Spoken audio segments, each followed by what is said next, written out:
This train wreck over with. Oh, we're live. Hey, everyone. Welcome to PNRShow Season 2, Episode 26, BYO P. Yeah. I'd rather have muggers and lie.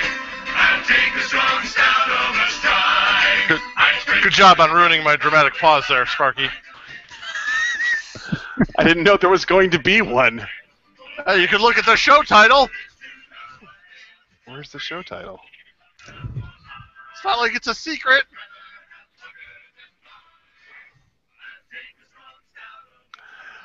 Hi, folks. This is Rob, and I just want to apologize on behalf of sane people everywhere for the insanity of our announcer. Because when you read something off the list, I mean, if you wanted to do it for dramatic effect, I would think he'd write it as "bring your own ... pumpkin?" ? But no, it says "bring your own pumpkin." So I thought he was having. I thought he was having a mini stroke or something. Dude, you're looking at it on the dock, which I never go near. Oh, well, I think I didn't write that. I think we've just... I'm talking about the window you're looking at right now to talk to us. Yeah. It says PNRShow Season 02, Episode 26, BYO ... P? No, I Question mark? I actually only go off the dock. That's why we have the dock. Well, we also have this thing you look into around your camera and your face. Yeah, actually, it doesn't say that. It doesn't say that. It does on mine. Well, I'm glad it does. Don't make me screen cap this for you folks. I'm glad it does, and it doesn't go out to any of us. But that's okay. It does. Many parts of the show exist only in Keith's head. So. Hey, welcome to the Point of No Return Show, your one-stop shop for unprofessional behavior and beer. I'm pointing at the screen-ish thing. Look, right there. Hey, it's me. Right there. You see it? Yeah, see, there it is. Yeah, I see that. Unfortunately, we're not locked into your screen, so we can't see what you see. Well, it doesn't. But that's okay. It's not my fault you're not set up right. I think I would be described as a hacker if I was seeing what you see on your screen. Anyway, so welcome to the Plan No Return Show, and we'd like to thank all the traditional folks that help us out, Poxy Boggards. You can find them on iTunes. Just look them up, and they helped us with the show song. PNRShow.com is our website. PNRShow@gmail.com is our email address. You've heard our Twitters before. If not, listen to a previous show. Because the guys, don't like to publicize themselves, and they get angry when I do. So I don't want to tell them. You can find me at RebRob, REBROB. You can shut up now. Yeah. This is episode 26, and it's like the letter Z of episode 2. So if we put you to sleep, we're sorry. We're live on Alpha Geek Radio, Channel 3. Find that tunein.alphageekradio.com. Tonight's show is all about the pumpkin. This is our last show before Halloween. Ooh. I shouldn't say it's the last show before Halloween, but it's probably the last show that you'll hear before Halloween.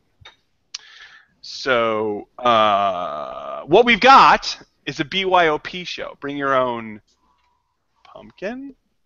How's that? Sure. The moment's gone, Rob. Yeah. Each of the boys brought a pumpkin beer to the show, and we're going to all drink them live on the air. Emphasis on pumpkin beer. So I'm going to go in the order of the show notes, and each of the boys are going to describe what they brought and who made it. And then, of course, drink it, but we want to know what it is first. Jeremy, what do you have for this evening? I have Almanac Brewing's Pumpkin Sour, and this is a spiced brown ale aged in Woodford Reserve bourbon barrels with roasted pumpkins. Ooh, yummy. Sounds great, except for the spice part. Oh. But the barrels sound good. Yeah. Gary, how about you? I have Fall Hornin from Anderson Valley Brewing. Their pumpkin ale, a ale brewed with pumpkin and spices.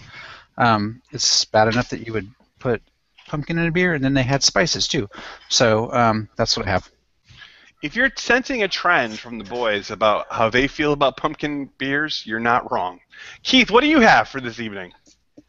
I don't know. Some pumpkin ale that some ass hat sent me 2 years ago and has been sitting around in my garage. Who is the ass hat?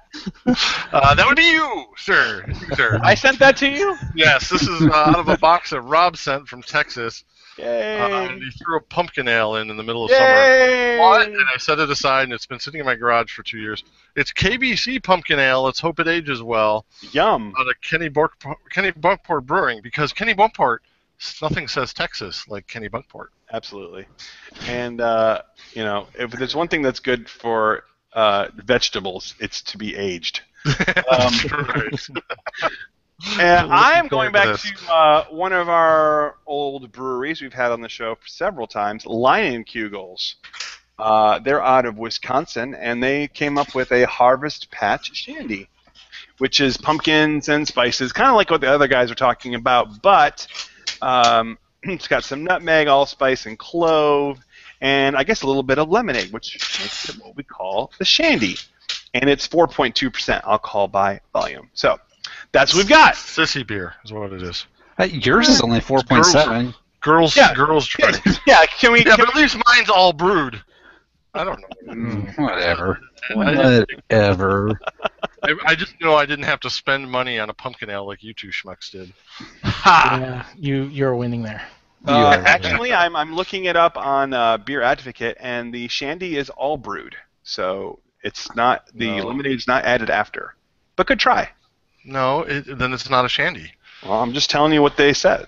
I will be happy to define the word shandy for you if you'd like. I know what it is. Yeah, or you don't seem to. Okay. Well, I'm just going by what they say. Yeah, it's a brewed beer mixed with lemonade. Now, if they're just adding fake lemon flavoring to their ale process, that's fine, but it's not a shandy. Okay. Okay. Beer mixed with a non-alcoholic drink, typically lemonade. That's the noun that is known as shandy. I'm going to choose to drink it first before I pass sentence on it. So here we go. All right, well, whatever. All right, I'm going to drink this right out of the bottle, too. Mm-hmm. I love going to websites that ask for your age. They're, breweries. Yeah. And I'm putting, 1865 as the year I was born. And they accept it. They actually didn't take that. Let's see if they'll take 1900. They'll take 1900. They took Did they come up 1900, yeah. Did they come up with a response where they said no? They put a valid year. Not. Okay, so I'm gonna try to get some more information on this shandy to see if it's a legitimate shandy. Yeah. Okay. Blah blah Oh, blah. God. My beer is terrible. But being the only one that remembers the fever dream It's not those last actually sound. week's Okay, show, I brought my Michelada mix. So I'm going to turn my nasty-ass pumpkin ale. Do you want to rate it first before you toss It's it? a 2. 1, Okay. 0. 0. That's all we need Half. to know. Okay. Oh, Can we God. do zeros, or is it a one? I don't know. No, it's a 1 to 10. It's a 1. Okay, so I guess it's a 1. This is crap. I mean, it's possible that it's really old and been just heat damaged in my garage, but it tastes like ass. I think the heat would have done It some tastes good. like after if you licked someone's butt after they ate pumpkin pie. That's what this tastes like. Yay! Good job, Kenny Bunkport. You've made my least favorite seasonal beer worse. All right, I'm gonna open mine. I have a can. I don't have the bottle. I have the can version. It seems like Anderson Valley's doing a lot of I cans. love Anderson Valley, so I would hope that this is some jeez. semblance of a real beer. I just got beer all over my office. Sweet. I haven't had a beer kind of explode on opening in a while, so maybe I shook it up. Lost all the carbonation. Well, it's got a nice dark, rich color to it. I mean, it looks like a brown ale. That's a lot way darker than mine. I got to get past the head. That's what she said. But hey! Hey, this is really good.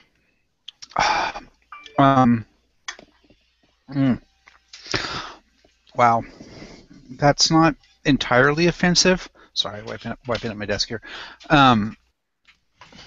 The pumpkin part isn't actually that bad and that obnoxiously, over the top. It's the spices they throw in there that kind of hit you on the backside. It's interesting. There's two ways that companies go about making their fall pumpkin ale. One is to actually use pumpkin, which I think is the terrible worst idea. There's really nothing that a pumpkin should be made edible with, including pie. Yes, I'm not a fan of pumpkin pie. Oh! Scones, yeah. pie, scones, and not news, lattes. Rob. How can you not like pumpkin pie? I can't stand anything. Are you a pumpkin. communist? Yeah, totally. Totally a communist. Yeah, you two are agreeing. That makes me a communist right there. But beer is like the worst idea. The other thing that you do is just use the pumpkin spicing to make a beer, and that is the better of the two, in my opinion. But still, the nutmeg and coriander and cinnamon just don't belong in a beer. So they did actually use pumpkin. If you look at the malt list of ingredients, Pale Two Row, Maris Otter, Munich Crystal 120L, I don't know, dark chocolate, and the last one is pumpkin puree listed as a malt. Yeah. So they did do that. I'm generally not a fan of those, but there is Southern Tier does make pumpkin, which is actually not half bad if I had to have one. And they use actual seems to pumpkin. get a lot of good reviews. The pumpkin. Yeah, pumpkin, I've never had that. I'll have to send it to you guys one year. I think Rob is frozen. It's a good thing for him to be. He seems to be in a permanent state of surprise there. He's waving to me, so I see him. Oh. All right, I'm going to drink this abomination of Michelada and bad pumpkin ale. All right, while you're doing that, wait, I want to see your face. I gotta I'm gonna grab the camera again because I gotta show you people what this looks like. Oh God, this is horrible.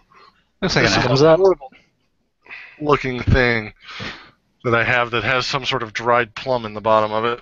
Oh, it's floating. It's made it to the top. Oh, that's good. God, I'm really gonna drink this. Yeah, I wouldn't. All right, here we go. Do it for science. Watch that gag reflex. Oh God! Oh, that is worse. Oh dear Lord! Oh, my night is made. Oh, Yay! oh.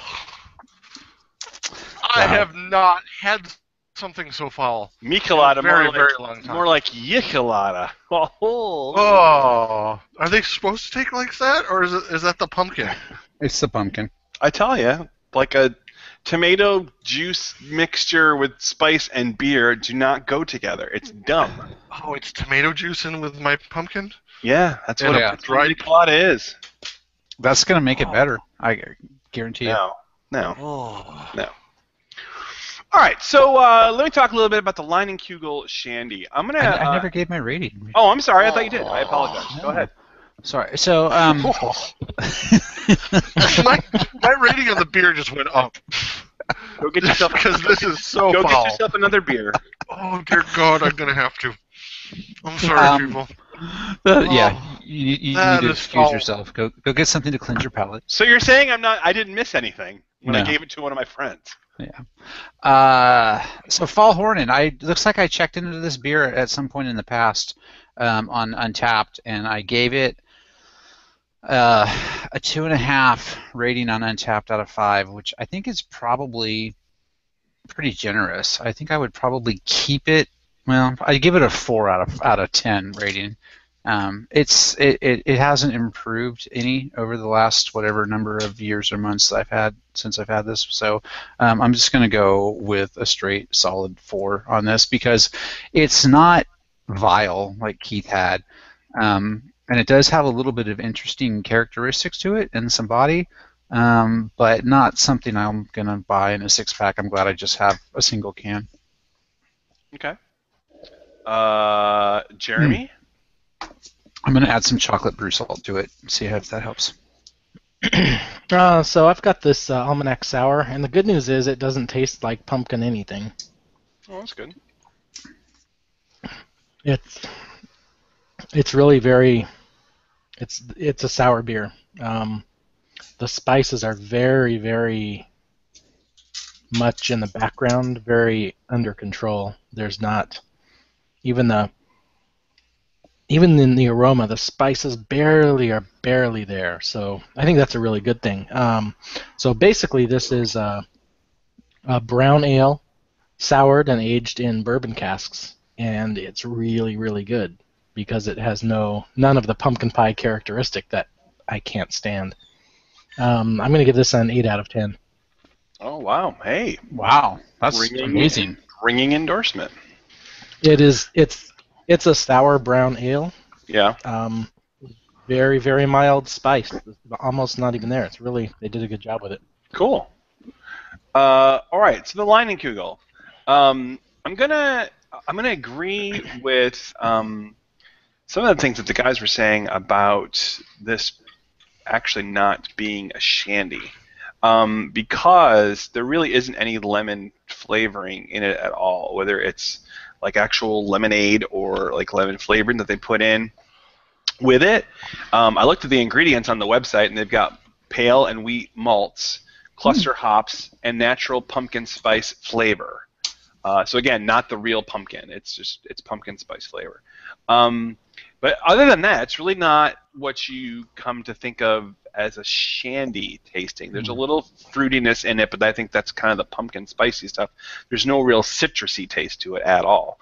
That being said, it's not bad. It's kind of what you hear all around this time of year about pumpkin spice when you get your pumpkin spice latte from Starbucks or any other thing where they say it's pumpkin spice. There's really no pumpkin in it at all. It's just flavoring to make you. It's called cinnamon and allspice and clove and the nutmeg. spices that they use in a pumpkin. So there is that. Color. There is that in this beer. Kind of a little bit of a fruity tasting, maybe a tiny little bit of coriander too. If you were to pin me down on it, that all being said, it's not bad. I probably would give this a 6. It's not something I would have again. So I'm going to give some more props to our friends over at Brew Salts, because I threw some chocolate brew salt into the rest of my beer, and it helped. It helped a lot. It made it actually something that I will not feel bad about finishing. Very good. So, pumpkin beer with the brew You should salt. also throw in powdered tomato paste. Sure, I can do that. A little paprika, some chili Because powder. let me tell you, that's an experience. And if you can find one, a dried up like plum. It looks like a rock. Okay. Rob, I forgot your rating already. What was it? It was a 6. That's right. That would have been my guess. Yeah. All right. So that's Can I it give a for- rating on the Michelada? Sure. Yes. F no. On a scale of 1 to 10, Keith rated it an F no. What did you grab to kind of cleanse your palate? Oh, a nice medium mild Magic Hat number 9. Their little apricot That's a good choice. beer. And yeah, that's just. I'm out of my summer cheap beer run, but I'm still trying to find the most inexpensive craft beers, and Magic Hat number 9 is definitely a good choice. They run about $7 a 6-pack, so it's not a bad price. Here. But they're brewed here too, so Magic Hat brews out of Jenny Brewery. Is it helping? Mm-hmm. Okay. But it doesn't. Bad taste It doesn't cleanse the memory. Well, you'll always have that, just like Paris. And we'll always have our pumpkin beers unit. You'll always have it to listen to. So much fun. But we must move on. We've got pints taken to do, and that's our topic segment, and it's coming at you right now. Were you talking to me? I was ready. I know you were. The studio wasn't. I didn't yell at you. That's fine. I heard it start. There was just a long lead to it. That's all right. Well, I pressed the button like 3 times, but I didn't have the volume up. I gotcha. All right. So, have any of you guys ever been to an intervention? Have we ever been to prison? Is that what you said? Intervention. An intervention. Same thing. No. I'd rather go to prison. I've never been to one. Jeremy, have you ever been to an intervention? Nope. I would All right, bring well, beer though.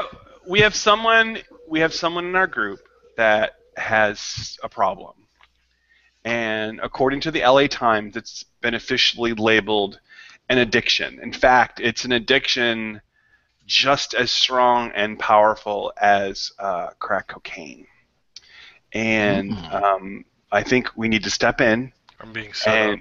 We need to help this poor soul find his way. I'm being set up. Don't let Keith leave the room. No, lock me in. Because the LA Times today has gone on record that cheese. Now we all know Keith loves cheese. I love cheese. You can't take my cheese away. Listen, I'm just saying that the LA Times has reported, according to medical research, that cheese is as addictive, if not more so, than crack cocaine. It's a new study from the University of Michigan, and That's where I thought he was going, Gary.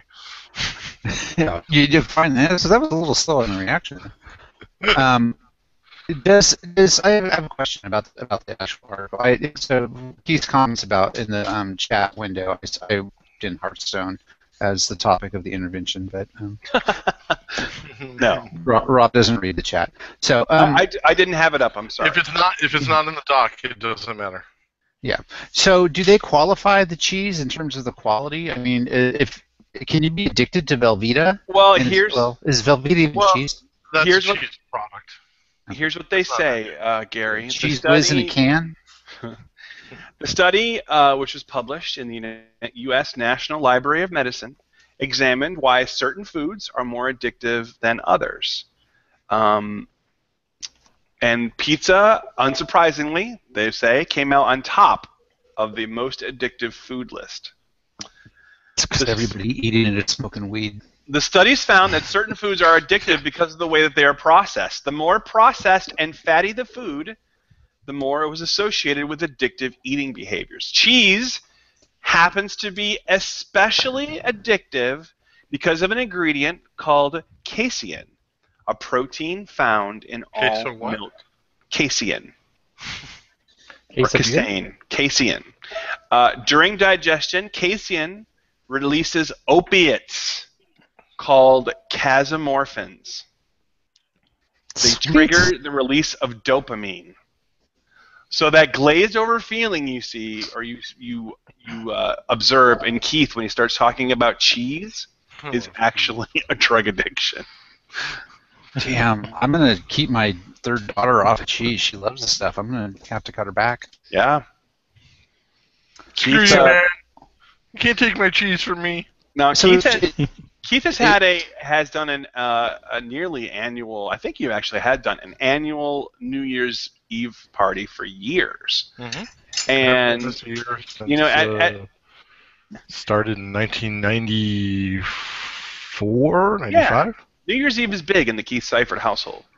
And speaking my head.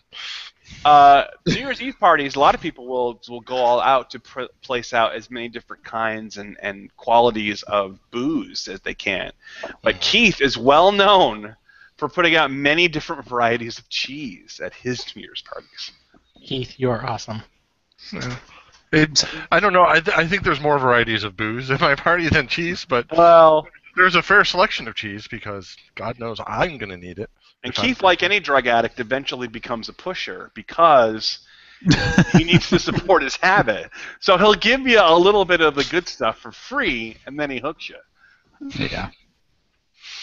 So is cheese a gateway drug? If you have too much cheese, is that going to lead to other... Well, I think we're saying things like, I don't know, a slice of Velveeta or a piece of real cheddar is the gateway, and then Keith will parlay that into like a nice brie or a Munster like casserole or something. Yeah, exactly. Pretty soon you're down the road, you're smoking gorgonzola, in the back corner. You're begging mozzarella sticks off the street. Well, Keith, I listen. Mozzarella, but I mean, like real mozzarella balls. Those are good. Oh man, those are the I bomb, enjoy aren't them. they? Like the quality, not the like cheap stuff that you get in the supermarket. No. Actually, really good. No, the stuff that comes floating in its own milky liquid. Yeah, that stuff. That's good. Oh. So Keith, we love you, but it's time. Keith is salivating. You're starting to drool there. I know. Yeah. I don't think I've helped his addiction any. Jeez. All you did is point it out and laugh. Thank you. Thank you. Well, I mean, I would be lying if I didn't say I'd enjoyed a good piece of cheese every now and then. So anyway, we'll check back in with Keith after he completes his 6 weeks at the Betty Ford Clinic. The first episode of You Have a Cheese. All right. Topic number Got a 2. nice Colby Jack upstairs just waiting for me. You may have been one of the 85 million people now who have watched the Star Wars Force Awakens trailer. Trailer number 3. Wait, there's a new Star Wars? Oh, yeah. You can just take a break, Jeremy. Finish your beer. It's okay. We'll come back to you. I actually finished the pumpkin beer. Once I put the chocolate beer salt in it, it wasn't bad. That was good. Very good, yeah. So I, like any good Star Wars fan, watched the trailer numbers of times, many times, a zillion times. Gary, you agree? Yeah, I think I watched it like 4 times in a row. I think you'll probably agree with me on this too. I am more excited for this movie now than I was before. It looks like it's going to be a real return to what we have enjoyed in Star Wars. Yeah, I think so. It looks like it's going to be interesting. I like a lot of the things that they're doing in the movie. You can tell there's a lot of use of real props. One of the things that bugged me about the prequels was the heavy use of CGI. Yeah. For backgrounds, they'd be walking through a palace on Naboo, and you could tell that everything was, a green screen, and so that kind of bugged me. So it looks like they're doing less of that, or else they've gotten much better at it. So. Right. Okay, and I think before the show, you mentioned that you have some predictions. I have a couple of theories, and they could be completely wrong based on what I've seen. I don't have a list of. I haven't memorized the cast. I guess I'm not a true. I can help you with the cast. Go ahead. Okay, so who's the old guy with the Wookiee? That's Han Solo. Okay, that's right. Harrison Ford. That's right. That's his name. Okay. No. So there's a couple things. One is that I don't think I knew who that was. I was kidding. I think that they're going to depart from what has been the world of Star Wars after Return of the Jedi in books and comics and other things, and that universe is not going to be the universe of this movie and the next set of movies that come out. I think they're going to depart from that. I'm not even sure that the twins from Han and Leia are even involved in this. I can confirm that actually. They have Disney has announced and they have announced that everything in the expanded universe does not exist, is not canon. The only things in between the prequels and the original movies that are canon are the Clone Wars cartoon and the Rebels cartoon. Those are the only things that apply to the actual storyline. Everything else now is gone. So take your Thrawn trilogy and toss it. Yeah, which is a shame. They're not going to do that. So yeah, nice bit of work that's totally out the window. So that's one thing, and I really like that they used Han and Leia for the voiceover in this. Not all of it, but there was Han was talking quite a bit in this trailer, and in the first one it was clearly Luke that was talking. So they've woven the 3 main characters from the original trilogy into these trailers in a nice way.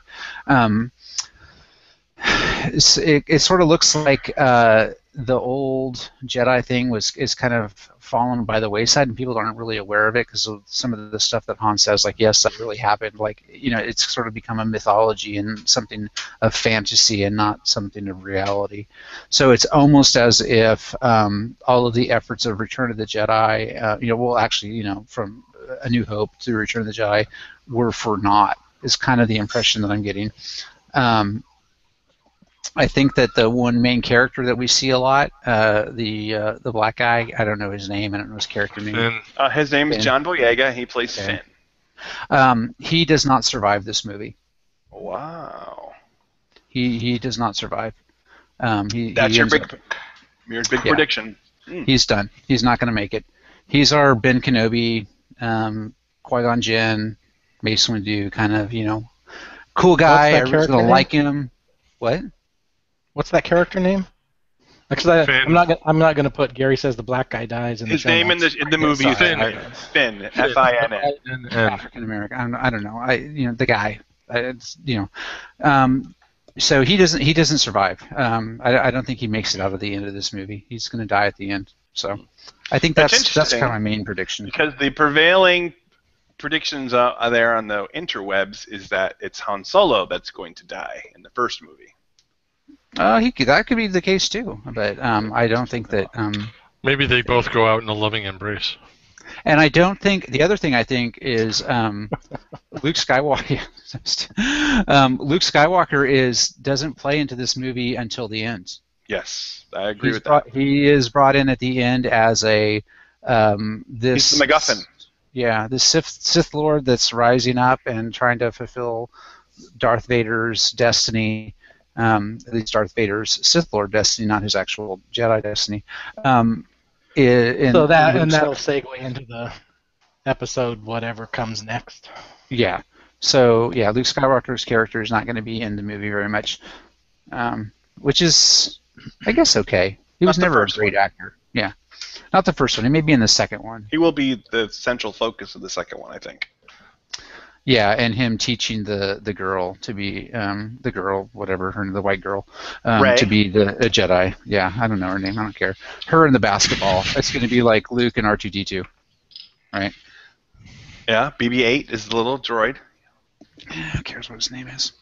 Okay. You just said help me with the name, so I was helping you with the names. Okay. I think that's now really he's the bitching extent, about your help.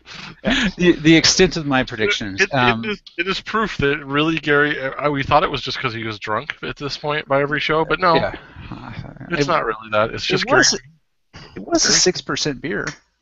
I'm losing. I'm getting a little sorry. So Finn dies. Luke Skywalker's barely in the movie. Han Solo, he might die. Whatever. Who cares? And what was the other thing I said? That was it. All right, so I have I do have my own theories about what's going to happen in the movie, but I won't bore you with those now. What I will say, Or my one next week. Okay, I'd be happy to. I'd be happy to do a whole show on Star Wars if you want, but I won't. My one prediction is going to be this number, 650. 650. Yeah, Star Wars: The Force Awakens will do $650 million worldwide opening weekend. I think I it think might have we'll already Set done that. all kinds of records. I think you're the- low. No, the pre-sales of that movie are already through the roof. Yeah, Yeah, that's what I say. I think he's low. I think it's going to go over that. could be. I think there's a limit on the number of screens that are available on the planet. Yeah, but as far as opening weekends go, isn't like England or France getting it first?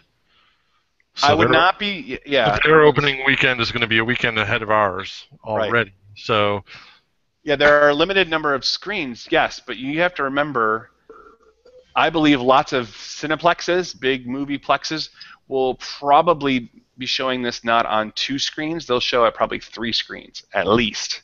Oh, the big movies at our theater shows like Avengers, and those were on like 4 screens at my theater. So right now, Avatar has the big daddy spot on the leaderboard, and my second prediction is that, of course, Force Awakens is going to blow that away. I hope so. And you have a potential of a $3 billion movie. Yeah, probably. Because this is going to be the first movie in a long time, maybe since Titanic, where people go back. And I guess probably Avatar since it made so much money, but really I remember this with Titanic, where people go back to watch it several times.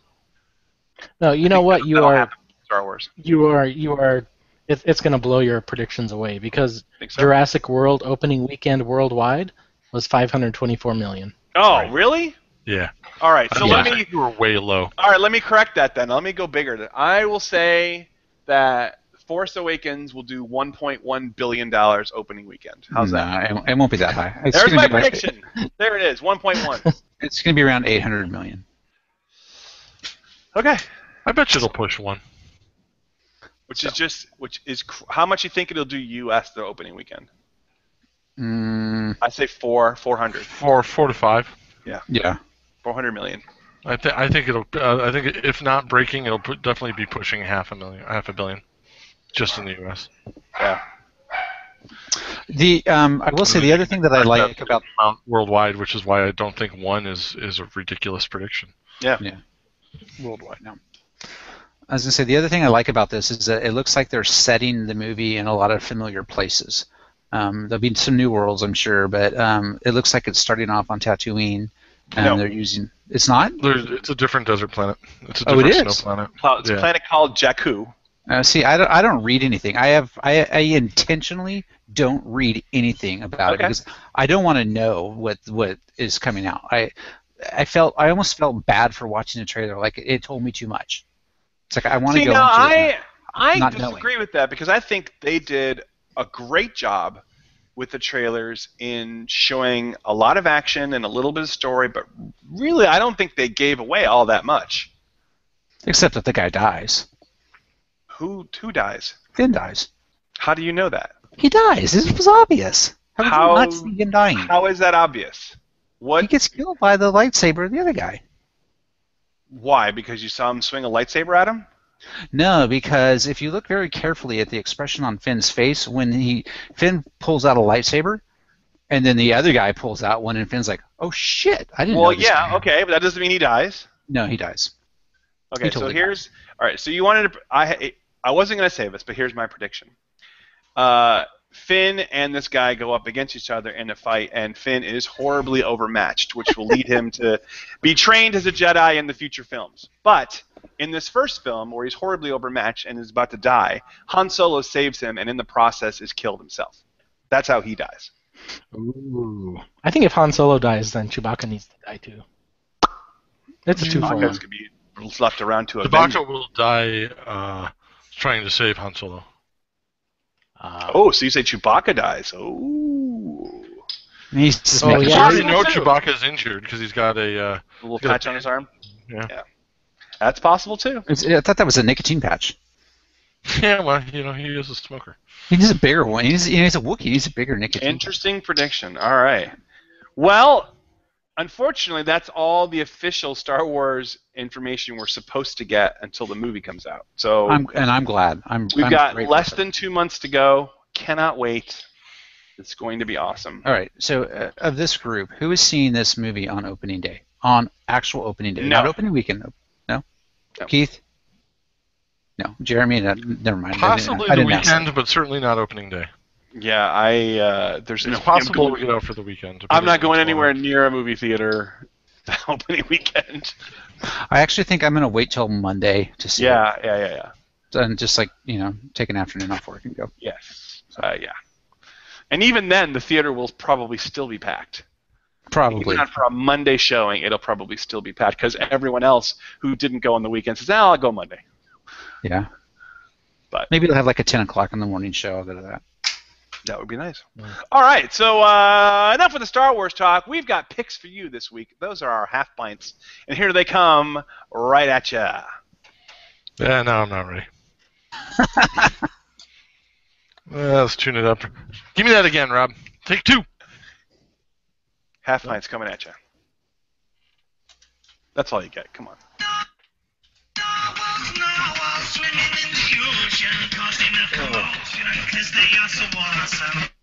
There you go. Worth the wait? No. In our half pint segments, we've got picks for you: music, movies, apps, whatever books that we come across this week. We think you should give a try. And Jeremy is going to go up with us for us first. And we haven't had any music in a while, so it's nice to see some music come up. And he wants to talk about a new album. This is Are You Alone, the new album from Magical Clouds. It's their second album, and it's really right in line with their first one. It follows nicely. The style hasn't changed much. The music is similar. The lyrics are, I think the lyrics may have improved. Just the right amount of gloominess and sadness in this release. I can listen to it over and over and over. I've probably listened to it in the last 2 days 10 times. It's Wow. really, really a great album. And the link in the show notes will take you to a YouTube video where you can see quite a bit of it. I'm not sure if it's the entire album. I guess it's only 3 minutes. I thought it was the whole thing. Anyway, check out the link in YouTube, see what you think, and Are You Alone is my pick. Very cool. Gary has a film. I do. I went and saw Bridge of Spies last weekend with my lovely wife, and Bridge of Spies is a movie set in like early '60s. I should remember this. I think but, late 50s, actually. Yeah. Well, it starts in late 50s and then it kind of moves. It's like early 60s. So it's about. It stars Tom Hanks. It's directed by Steven. What's his name? Steven That Spielberg. guy. Yeah, that's it. I was kidding. Jim. I know. It's about the negotiation to trade a Russian spy that is caught by the U.S. for a U-2 pilot that is shot down over Russia. And it's a good movie. I think what impressed me most about this was that it truly made you feel like you were in that era. The sets and the staging and the set design, all of that stuff was really outstanding. A lot of times some of those scenes can look kind of fake, like that they're some of it's CG in the background or whatever, but I don't know if it was the way they shot it or the way they lit it or what they were doing, but it really truly looked like Tom Hanks was in that era and was in Berlin in that era. So that was an absolutely outstanding job, and the acting and directing and all of stuff were, of course, very good. You get Tom Hanks in a movie, he's good, and a lot of times for me, when you get those big actors, they start to just look like that actor playing the role. But he did a good job. I thought he was very, very convincing for a very well-known face in that movie. So it's a really good movie, really good story. I think the other thing that I liked is they didn't try to make it into an action movie. They just really made it a story about this guy and his morals and what he believed in, and not a story about trying to sensationalize it. It was really just about this guy and how he dealt with this situation. Yeah, if I had to choose a historical period that I love films, I mean, I really do love World War II films, and speaking of Tom Hanks and Steven Spielberg, Saving Private Ryan is a great film, but my favorite historical era is the Cold War era, because there's just so much rich stuff that was true to life. You really didn't have to make up too much about it, and I really want to see this film. It's worth seeing. It's a great movie. So yeah, cool. While Keith gets his pick together, my pick for this week is going to be the Avengers: Age of Ultron. But wait, Rob, it came out over the summer. Yes, but it just came out on Blu-ray. Well, wait, Rob, it came out on Blu-ray about 3 or 4 weeks ago. Well, yes, but I just got it. So the reason I'm picking this week. That was a long lead-in. I know. Yeah. The reason I'm picking this week is there was some criticism on the second Avengers movie that it kind of fell flat, and it wasn't as good as the first one. And I'll agree with that it wasn't as good as the first one. But I will tell you that on second viewing and maybe even the third viewing that I'm going to give it, I picked up a lot of things that I missed the first time. And there's a lot of action that's just balls to the wall, and after a while that can kind of deafen you to the other things that are going on. That's kind of one of the great things about action movies and one of the not so great things about action movies. But in particular, Age of Ultron, there's really a lot in the story about Ultron and Tony Stark and his view of the world and the other heroes' view of the world. And there's some stuff to pull from that, and it's really quite well done. I went away from watching it on Blu-ray, changing my mind a little bit about the movie, and I liked it much, much more than I did in the theater. So I would suggest you give Age of Ultron a try again. If you like superhero movies, of course you're going to like Age of Ultron. But if you liked Avengers, the first one, try Age of Ultron again, and in the privacy of your own home, where you can listen really carefully and maybe even back up and hear some things again. The one thing I think that it really brought out to me was how great James Spader's performance was, even as a character who's he was a CGI character. He can never disappoints. He can just read the phone book, and it'd be awesome. Blacklist is still one of the great shows on TV that no one really talks about now. Anyway, Age of Ultron. Go ahead and give it another try. I liked Age of Ultron in the theater, so oh my God, that does not look appropriate. Sorry, looking at the link Jeremy posted. So yeah, I'm definitely going to pick this up on Blu-ray because I really liked it in the theater. I thought it was a great movie. A little bit over the top on the action, but still, I agree. James Spader, good job. Yeah. And I will say this, just to wrap up, it's really not as much about the villain, even though it's called Age of Ultron. It's really this movie is really about Tony Stark's perception of the world. And I think that if you go into it with that mindset, you'll come out with a lot more than you went in with it. So, all right, Keith, I know your pick isn't Hearthstone. What is your pick? Well, now that I've gotten it together, it is an app for iPad specifically. It's called Weather Live. There's a free version, and then there's an upgrade you can pay for it. But what this is, and why I find it interesting, is it's just a basic weather app. It gives you the time, it gives you the temperature outside, and what the weather is. Recently, a little backstory here. Recently, at my office, I was issued a company iPad because we were having to support more and more iPad apps out in the field. So we needed to have something to do this. So this thing sits on my desk mostly, and I wanted it to be doing something when sitting on my desk. And the iPad is great at doing a lot of things, but when you leave it alone, it turns off and becomes a blank screen. So what this app does is it shows you a clock, it shows you the current weather, the weather of the next couple of days, trends, stuff like that, and a beautiful scrolling background of not your actual weather, but weather like your weather. So it'll show if it's partly cloudy, it'll show a partly cloudy sky. If it's sunny, it shows a sunny sky. If it's storming, it shows a stormy sky.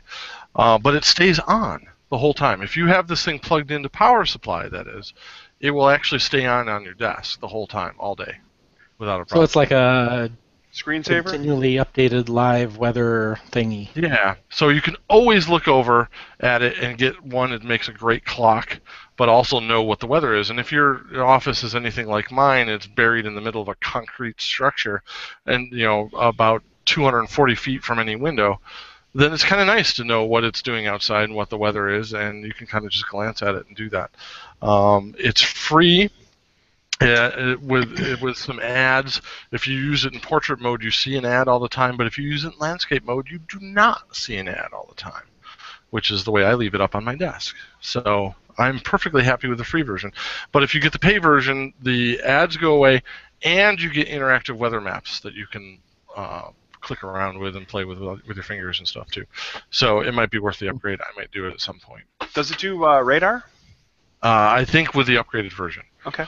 With this, it's just kind of a basic prediction app. It'll show you the next 3 days, and next 5 days, next 10 days, depending on what view. And you can customize the view, too, that you're looking at on the screen. And you said it's only for iPad, right? I recommend it for iPad. I don't know. It might be available for the iPhone, too, but I don't. It really shines on the iPad. Mm-hmm. And it's called Weather Live, and you just search. If you just search weather in the App Store, it comes up in the first 10. But Weather Live will jump right to it. Okay. And I really enjoy it. It's kind of nice to have your iPad doing something. So, even in the house, if your iPad's on a coffee table or something. You make it sound like it's like a lazy kid that doesn't do its job. It is. Every time you walk away from it, the damn thing turns off. So even when it's plugged in. So this way, keep it useful. Wow, don't type in weather lover. That comes up an entirely different search. Yeah. I don't think that's allowed on the App Store either. Weather Live is available for the iPhone. Cool. $2.99. Is the Plus version? Yeah, it doesn't look like anyone Weather offers Weather this. Weather There's Live the free version. I found free. it. Yeah. Yep, I found it. Weather Live free is what I have. There is, you can jump right to it, but you can also do an in-app purchase to get the upgrade. Right in the Weather Live free if you want. So That's cool. I'd definitely try the free version first. See if it's something you'd like. Yeah, the only reason I asked about the iPhone is because I can't do it on my iPad for work, which is where I would like to have weather updating just like you, but my iPad does not have 3G, so... They don't have Wi-Fi at work? Not as yet. That's rumored to be coming soon. Yeah, we have Wi-Fi, but it's all locked down. You can't get on it with a personal device. Sucks. We have what's called a guest network. Yeah, we do too. It's just for that thing, Right. that kind of things. So. Okay, well that's going to be a wrap on episode 26 of the Pine and No Return show, our Bring Your Own Pumpkins. And I'd love to go. I need to finish this show and go watch It's the Great Pumpkin, Charlie Brown, because nothing says Halloween time to me like that cartoon. Is that why they released the Peanuts movie when they did? Probably. I don't know. I'm actually Peanuts season. I'm mildly interested in the Peanuts movie. That's only because you look like Charlie Brown when he's 40. You, I guess so. We should really chip in and buy Rob a yellow shirt with We should. zigzags on it. That would be pretty awesome. He'd be like grown-up Charlie Brown. I'm not interested at all. Sorry. Blockheads. All right. Yeah. Guys, any closing thoughts other than I'm Charlie Brown? That really sums it up. No? Then play us out. There you go. Oh, well, there it goes. I'll take a strong stout over stride. I prefer to confer with a half pint of ale than live a long life till my private parts fail. For life without liquor is to no avail. So bring me booger for mine. I'd rather have booger than mine. I'll take a strong stout over stride. Laugh it up, fuzzballs.